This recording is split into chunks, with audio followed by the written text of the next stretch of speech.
everyone, Daniel here from the Next Issue Podcast. Um, Today I'll be talking about a new. This is actually different because this is a Comixology original book, so it's not something that's out on print at the moment. Um, it's a book called Astonishing Times #1. This is written by Arris Quinones and Frank J. Barbiere, with art by Ruarí Coleman and colors by Lauren Affe, letters by Taylor Esposito, and the design of the book by Dylan Todd. People don't credit the designers enough, but I think in this case, like this book looks really cool.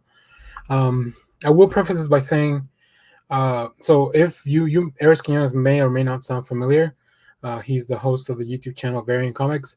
He is a local to the DFW area, so I've met Arris a few times at conventions and things like that. He's a pretty cool dude. I'm a big fan of his work, so but this is definitely unbiased. I just wanted to review this because I was excited for him and the team. That it's not every day that you get to see somebody go from making really cool YouTube videos to writing a comic. So pretty exciting times. So Astonishing Times. It's going to be a 5-issue miniseries that really captures what it would be like if superheroes were more of a common thing in the world. So it definitely has a lot of contemporary tropes. So think of the book, maybe Marvels and something like that, but in a contemporary setting. We follow Noah Sands, who's a reporter for the Sentinel, who chronicles the decaying relevance of superheroes in a world that has moved past them. So in the book, we definitely see that a lot, where these superheroes, people are not as excited as they used to be. This takes place 15 years after an event called the Cataclysm in the world of Astonishing Times, which I'm looking forward to learning more about. But the first issue really offers a very cool world building. And then it really lets you know who Noah is, why we're following him, as well as setting up some conflict, which kind of leads me to talk a little bit about the art.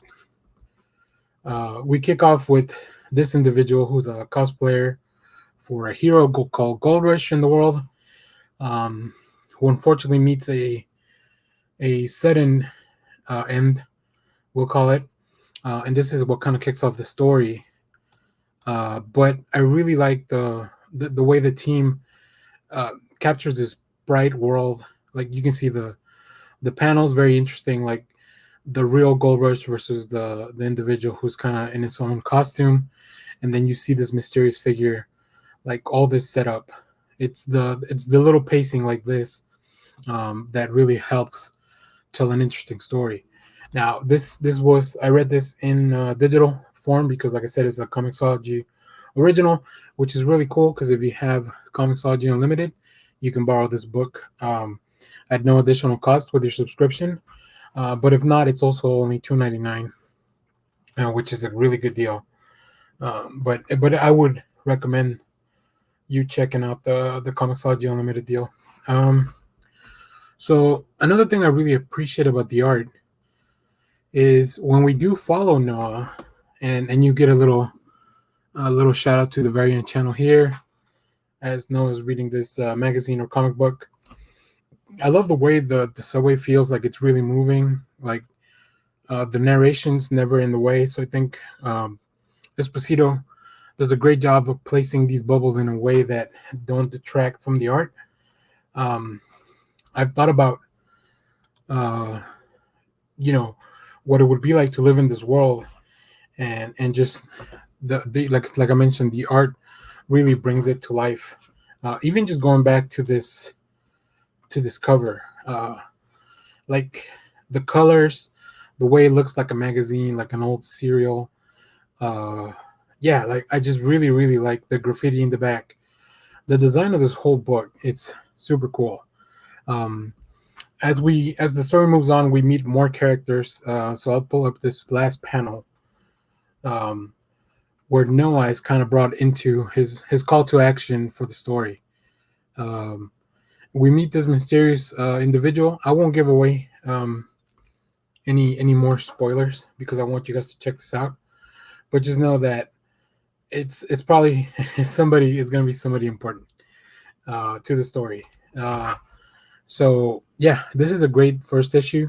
It really drops you right in the middle of the world that the team has built, and it's illustrated in a really cool way. So I really enjoyed the book. Um, it was the first thing I did when I woke up this morning because I knew it'd be coming out today on the 27th. Or if you're watching this later on, it came out on the 27th.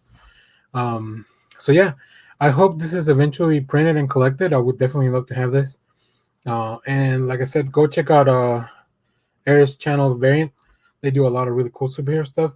You can also find out a lot about the behind the scenes of this book. I'm gonna also go check that out because I haven't checked out all those issues or all those episodes. But it's very good, and I really like the book. It feels like like a twist on the normal superhero stuff.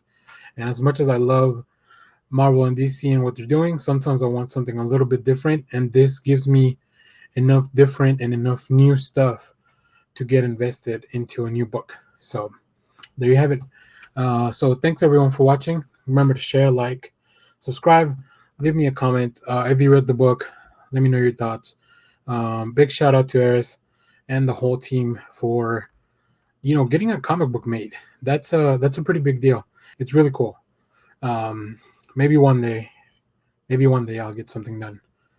So thanks everyone for watching. Remember to check out our Patreon at the link below.